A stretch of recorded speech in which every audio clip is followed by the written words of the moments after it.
Hello बच्चों, कैसे हैं आप सभी लोग। आई होप सो आप सभी लोग बहुत अच्छे हों और पढ़ाई भी कर रहे होंगे। मकर संक्रांति पे आप लोग चूरा लाई, है ना, ये सभी खा रहे होंगे, मिठाइयाँ भी खा रहे होंगे। तो आप लोगों को बहुत बहुत बधाई हो मकर संक्रांति का। और अगर खा पी लिया हो आप लोग तो कुछ पढ़ाई भी कर लिया जाए, है ना। इसलिए आपको वीडियो मकर संक्रांति पर नहीं मिला था। तो चलिए स्टार्ट करें। आज हम फिर से चैप्टर नंबर फर्स्ट यानी क्लास 12th का, ठीक है, क्लास 12th का चैप्टर नंबर फर्स्ट है और इसका हम लोग डिस्कस करने जा रहे हैं पार्ट 3, ठीक है, पार्ट 3 डिस्कस करने जा रहे हैं बच्चों। तो आई होप कि आप लोगों को ये सीरीज़ बहुत अच्छी लग रही होगी और आप लोग क्वेश्चन को एंजॉय कर रहे होंगे। और कुछ बच्चों को थोड़ा सा लगता है कि हमें ऐसा फील हो रहा है कि कुछ बच्चों को ऐसा लग रहा है कि कुछ जो हिंदी मीडियम के बच्चे हैं उनको लग रहा है कि ये जो सीरीज़ स्टार्ट की गई है उसमें जो इंग्लिश में क्वेश्चन है या ऑप्शन है हमें समझ नहीं आ रहा है, हम कैसे अटैम्प्ट करें। देखिए अभी कुछ ट्राई करते रहिए, ठीक है। 1-2 वीडियो 3 वीडियो के बाद आप धीरे धीरे आप सबसे पहले एनसीईआरटी इंग्लिश मीडियम परचेस कर लीजिए और जो चैप्टर डिस्कस किया जाए, जो चैप्टर आपको सॉल्व कराया जाए, उसको पहले अच्छे से थॉरली, बहुत अच्छे से लाइन बाय लाइन पढ़िए। उसके बाद अपने नोट्स को रिवाइज करिए, उसके बाद क्वेश्चन पेपर को सॉल्व करेंगे। ये सभी क्वेश्चन आप सबको पता है बच्चों कि ये PYQ डिस्कस किया जा रहा है ना, previous year question paper discuss किया जा रहा है। तो ये बहुत ज़्यादा इंपॉर्टेंट है आप लोगों के लिए। इसलिए आपसे रिक्वेस्ट है कि आप इसको अच्छे से पहले प्रिपेयर करिए, अपनी जो चैप्टर पढ़ाया जा रहा है उसके बाद अगर आप सॉल्व करेंगे तो सच में ये सभी के सभी क्वेश्चन आपको ईजी भी लगेंगे और समझ में भी आने लगेंगे। ऐसे ही आपको आपके टारगेट अगर बड़े हैं तो ऐसे ही आपको वो कॉलेज, आपका ड्रीम कॉलेज, आपका एम ऐसे आसानी से नहीं मिल जाएगा। उसके लिए मेहनत करनी पड़ती है और बहुत मेहनत करनी पड़ती है। तो आई होप कि आपको ये मेरी बातें जो बता रहे हैं आपको समझ में आ रही हो और आप कंटिन्यू पढ़ाई कर पाएंगे। जो क्वेश्चन आपके लिए छोड़े जाते हैं उसका आंसर दिया करिए। केवल 2-3 बच्चे आंसर देते हैं, बाकी लोगों का पता नहीं, तो ऐसे नहीं हो पाएगा। ऐसे पढ़ाई कर रहे हो तो फिर आप मजाक कर रहे हो अपने साथ भी, अपने घर वालों के साथ भी, अपने फ्यूचर के साथ भी, ठीक है। अगर पढ़ना है तो ढंग से पढ़ लीजिए, अगर नहीं पढ़ना अच्छा लगता है आपको तो फिर वो आपकी चॉइस है बच्चों। पर हम ये कहेंगे कि पढ़ लीजिए, स्ट्रगल जो भी है वो कर लीजिए, कुछ लाइफ में कुछ तो अच्छा हो ही जाएगा। तो चलिए ज़्यादा बकवास ना करें, स्टार्ट करें अपनी क्लास। और आज फिर से 10 क्वेश्चन हम लोग डिस्कस करेंगे, है ना। 10 क्वेश्चन, हम सबको पता है कि 10 क्वेश्चन रोज़ डिस्कस किए जाते हैं। इस 10 क्वेश्चन में 1-2 क्वेश्चन आपको दिए जाते हैं और हर एक क्वेश्चन आपको +4 मार्क्स करने हैं। अगर आपके करेक्ट होते हैं तो, अगर इनकरेक्ट होते हैं तो -1 कर लीजिएगा, ठीक है, -1। और हाँ, आप सभी लोगों से रिक्वेस्ट है कि आप सभी लोग और भी लोगों को बताइए कि आप लोग यहाँ बायोलॉजी के क्वेश्चन पेपर डिस्कस किए जा रहे हैं, शेयर करिए सबको और सबको क्वेश्चन का आंसर देने के लिए बोला करिए, ठीक है। और साथ ही आप लोगों को ये भी ध्यान रखना है कि ये जो क्वेश्चन डिस्कस किए जा रहे हैं प्रीवियस ईयर आए हुए क्वेश्चन हैं। अब ऐसा ही नहीं है कि मतलब कुछ स्टूडेंट ऐसा सोच रहे होंगे कि जो क्वेश्चन डिस्कस किए जा रहे हैं केवल और केवल नीट एग्ज़ाम को पॉइंट, मतलब नीट एग्ज़ाम के लिए ही है, हम लोगों के लिए नहीं है, है ना, जो दूसरे फील्ड में जाने वाले बच्चे हैं। तो बिल्कुल ऐसा नहीं है। आप जिस भी फील्ड में जा रहे हैं अगर उसमें बायोलॉजी का क्वेश्चन आ रहा है तो ये समझ लो कि ये सीरीज़ आपके लिए रामबाण साबित हो सकती है ना, आपके लिए एक मेडिका काम करेगी, एक वैक्सीन का काम करेगी। इसलिए ऐसा ही मत सोचिए कि केवल ये नीट एग्ज़ाम यानी मेडिकल के स्टूडेंट के लिए, ये सभी लोगों के लिए है। अगर आप किसी भी एग्ज़ाम में इनरोल होते हैं और अगर आप उस एग्ज़ाम में वहाँ बायोलॉजी पूछी जा रही है, चाहे जैसा भी एग्ज़ाम हो, ये सीरीज़ आपके लिए ही है बच्चों। तो चलिए स्टार्ट करते हैं आज की क्लास। आपके स्क्रीन पर अपना पहला क्वेश्चन आएगा। तो मेरे प्यारे बच्चों, आपके स्क्रीन पर आ गया है क्वेश्चन नंबर 1। क्वेश्चन नंबर 1 ये है, in which one pair both the plant can be vegetatively propagation by leaf pieces. ये क्वेश्चन हमने सॉल्व कराया बच्चों, आपको ये क्वेश्चन सॉल्व कराया गया है प्रीवियस ईयर क्वेश्चन पेपर में ही, मतलब प्रीवियस वीडियो में सॉल्व कराया गया है। तो इसका आंसर आपको नॉर्मली पता होगा। इसका आंसर आप सेलेक्ट कर लीजिए पहले लाइव चैट में, उसके बाद हम सेलेक्ट करके बताते हैं। आप सबको बताया गया था इनमें से कौन सा ऐसा एक पेयर है जिसमें लीफ के द्वारा वेजिटेटिव प्रोपगेशन होता है, ठीक है। तो आप लोगों ने अपना आंसर सेलेक्ट ही कर लिया होगा। इसका आंसर जो है वो बी करेक्ट है, ब्रायोफिलम एंड क्लेंचो। याद रखिएगा, बहुत इंपॉर्टेंट क्वेश्चन है बच्चों, ठीक है। अब मूव करते हैं अपने नेक्स्ट क्वेश्चन की तरफ। हमारा नेक्स्ट क्वेश्चन है आपके स्क्रीन पर है बच्चों। ये क्वेश्चन है वाई, ठीक है, इंपॉर्टेंट और बहुत अच्छा क्वेश्चन है। Why is vivipary. पहले तो ये विविपेरी का मतलब समझ में आना चाहिए आपको, ठीक है। And undesirable character for annual crop plants, यानी विविपेरी का मतलब होता है कुछ ऐसे प्लांट्स होते हैं, ठीक है, कुछ ऐसे प्लांट्स होते हैं जिनके जो सीड्स होते हैं बच्चों, जो उनके सीड, सपोज करिए ये सीड लग गया है किसी एक प्लांट में, ये उसका सीड है, ठीक है, ये उसका सीड है, तो उस सीड में जर्मिनेशन हो जाए जब वो प्लांट पर ही हो, ठीक है, प्लांट के ऊपर ही हो तभी उसमें जर्मिनेशन हो जाए। एक बार फिर से ध्यान से समझेंगे, वाइज विविपेरी का मतलब होता है कुछ ऐसे प्लांट होते हैं जिनके सीड, ठीक है, ध्यान से सुनेंगे समझ में आ रहा होगा, कुछ ऐसे प्लांट होते हैं जिनके सीड प्लांट पर लगे ही होते हैं तभी उसमें जर्मिनेशन हो जाता है, मतलब वो अंकुरित हो जाते हैं, यानी एक नया प्लांट बना लेते हैं प्लांट अपने पेरेंटल प्लांट से ही के पास रहते हुए। जैसे नॉर्मली हम जो सीड देखते हैं, जैसे आप वीट का सीड देखे होंगे, राइस का देखे होंगे, और आप मैंगो का और भी अदर प्लांट्स का सीड देखे होंगे आप, तो उनके सीड हम नॉर्मली क्या करते हैं, उसको हम लॉन्ग टाइम तक रखते हैं, जब उसका सीजन आता है तब हम उसको क्या कर पाते हैं, उसकी बुआई करते हैं, है ना, ये करते हैं ना। लेकिन कुछ ऐसे प्लांट्स हैं जिनके सीड पेरेंटल प्लांट पर रहते हुए ही वहीं जर्मिनेट कर जाते हैं, ठीक है, तो वहीं जर्मिनेट कर जाते हैं। तो अब यह वही पूछ रहा है कि जो विविपेरी प्लांट है एन अनडिजायरेबल करेक्टर, उसके पास एक ऐसा अनडिजायरेबल करेक्टर है जिसकी वजह से वो एक एनुअल क्रॉप के रूप में क्यों नहीं यूज़ किया जाता है ना, ऐसा मान लो आप। ऑप्शन नंबर ए है it reduces the vigour of the plant, ठीक है। बी ऑप्शन है it adversely affect the fertile of plant, यानी जो विविपेरी है वो अफेक्ट करता है क्या, फर्टाइल प्लांट के फर्टिलिटी को। The seed exhibit long dormancy, यानी उसके जो सीड होते हैं वो लंबे समय मतलब लॉन्ग समय के लिए डॉर्मेंसी में रहते हैं। ये तो बिल्कुल गलत है बच्चों, है ना, ऑप्शन बी भी बिल्कुल गलत है, क्योंकि एडवर्सली अफेक्ट फर्टाइल, ये फर्टाइल को अफेक्ट नहीं करता। रिड्यूसेस विग्योर ऑफ प्लांट्स, ये रिड्यूस भी नहीं करता, है ना, विग्योर को रिड्यूस भी नहीं करता, और लॉन्ग डोरमेंसी में भी नहीं रहता। ऑप्शन डी है the seed can not be store under normal condition for the next session, ये बिल्कुल सही है, यानी सीड को लंबे समय तक नॉर्मल कंडीशन में, यानी नॉर्मल कंडीशन में लंबे समय तक, यानी नेक्स्ट सेशन तक हम स्टोर करके नहीं रख सकते हैं। क्यों नहीं रख सकते हैं बच्चों, सबसे बड़ा रीज़न है विविपेरी प्लांट में, विविपेरी प्लांट के सीड को, है ना, प्लांट के किसको, सीड को स्टोर करके नहीं रखा जा सकता है। रीज़न क्या है, यानी इसके सीड को स्टोर करके नहीं रख सकते हैं हम, नहीं रख सकते हैं। क्यों नहीं रख सकते हैं, उसके पीछे सबसे बड़ा रीज़न है कि विविपेरी, अभी हमने समझाया कि उसके जो सीड होते हैं वो प्लांट पर ही जर्मिनेट कर जाते हैं, और जर्मिनेट सीड को, ठीक है, जर्मिनेट सीड को हम स्टोर करके नहीं रख सकते, स्टोर करके नहीं रख सकते, इसलिए ऑप्शन नंबर डी क्या है, करेक्ट है बच्चों, ठीक है। अच्छा, ये आप ही बताइए, आप पैडी का, जैसे जो धान है हमारा, वीट और मैंगो, उसके सीड जर्मिनेट कर जाएं और उसको आप एक ले जाके बैग में रख दीजिए, या फिर एक किसी ड्रम में रख दीजिए, फिर उसके बाद एक नेक्स्ट सेशन के बाद उसको फिर से उसकी बुआई कर दीजिए, ऐसा पॉसिबल है क्या?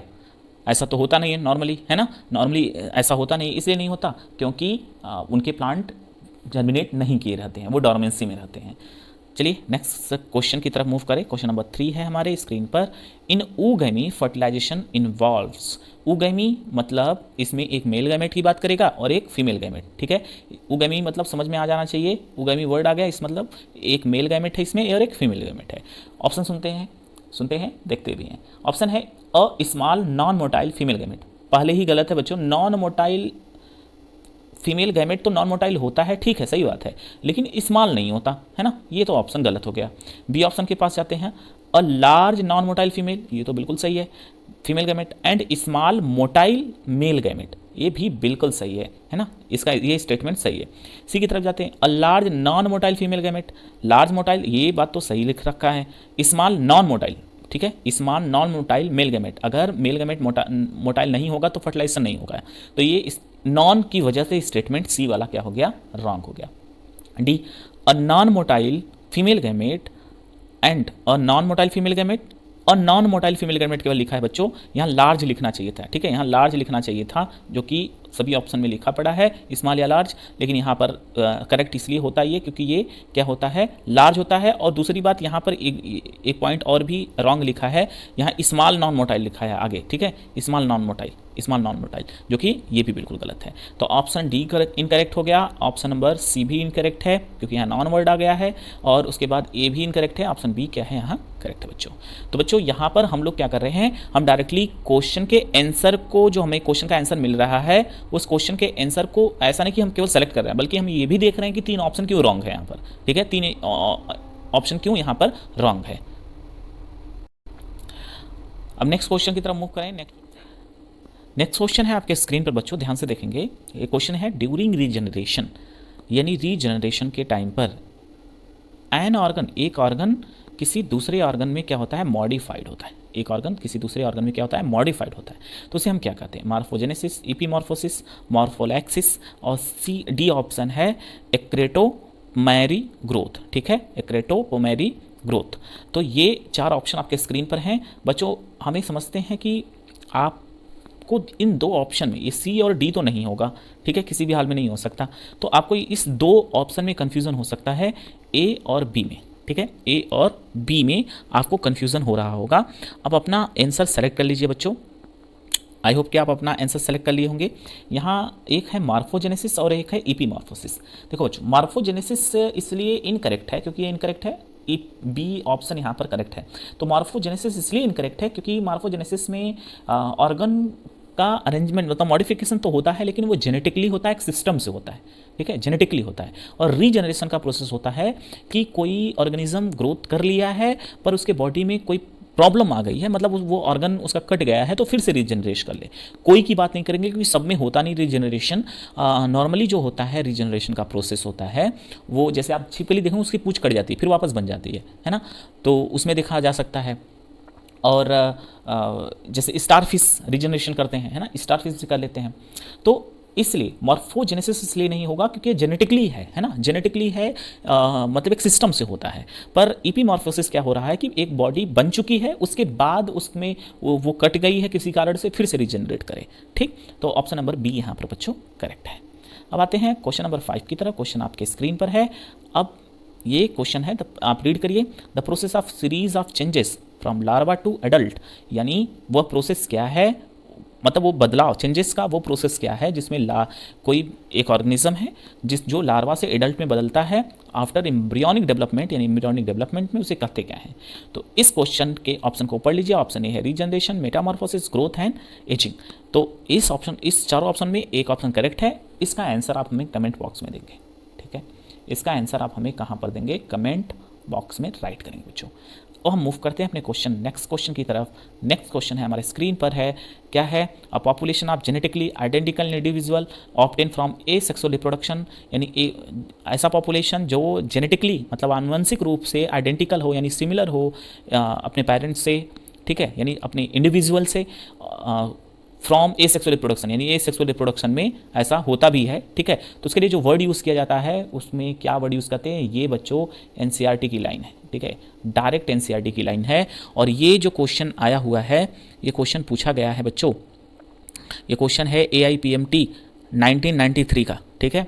AIPMT all India pre medical test होता था, कब का है क्वेश्चन, 1993 का क्वेश्चन है। इसका आंसर आप हमें कमेंट बॉक्स में देंगे। सिंपल सा क्वेश्चन है, क्वेश्चन भी, उसका आंसर भी सिंपल है। क्वेश्चन नंबर 7 है आपके स्क्रीन पर।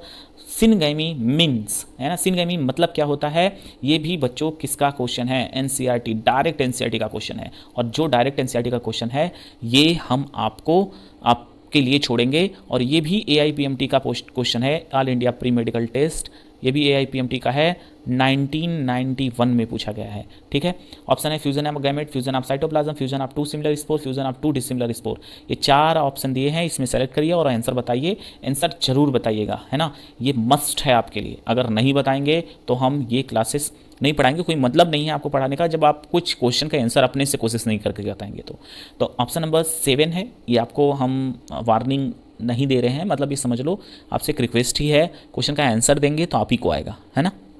अब आप मूव करते हैं क्वेश्चन नंबर 8 की तरफ। क्वेश्चन नंबर 8 है बच्चों, vegetative reproduction of agave occurs through, है ना। अगेयो में वेजिटेटिव प्रोपेगेशन रिप्रोडक्शन होता है, वेजिटेटिव रिप्रोडक्शन। अब देखिए प्रोपेगेशन वर्ड आ गया, बता दे प्रोपेगेशन का मतलब स्टेम, लीफ और रूट होता है। तो अगेयो में लीफ, रूट और स्टेम से नहीं कुछ होता है, इसलिए प्रोपेगेशन वर्ड यहाँ यूज़ नहीं करेंगे।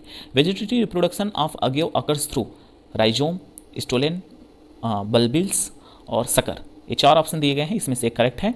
इसमें ऑप्शन नंबर सी करेक्ट है बच्चों, ऑप्शन नंबर सी करेक्ट है, बाकी इनकरेक्ट है सभी। ठीक है, बाकी सभी क्या है, इनकरेक्ट है बच्चों।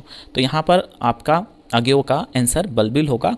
ये भी AIPMT 1991 का क्वेश्चन है बच्चों। आई होप कि आपको अच्छे से समझ में आ रहा होगा और आप अच्छे से सॉल्व भी कर रहे होंगे।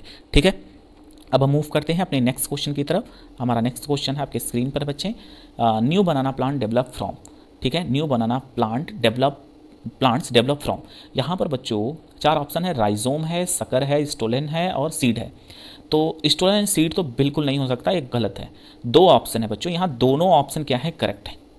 ये दोनों ऑप्शन करेक्ट हैं। और ये जो क्वेश्चन आया हुआ है AIPMT, ठीक है, 1990 का है ना। AIPMT all India pre medical test 1991 का क्वेश्चन है बच्चों।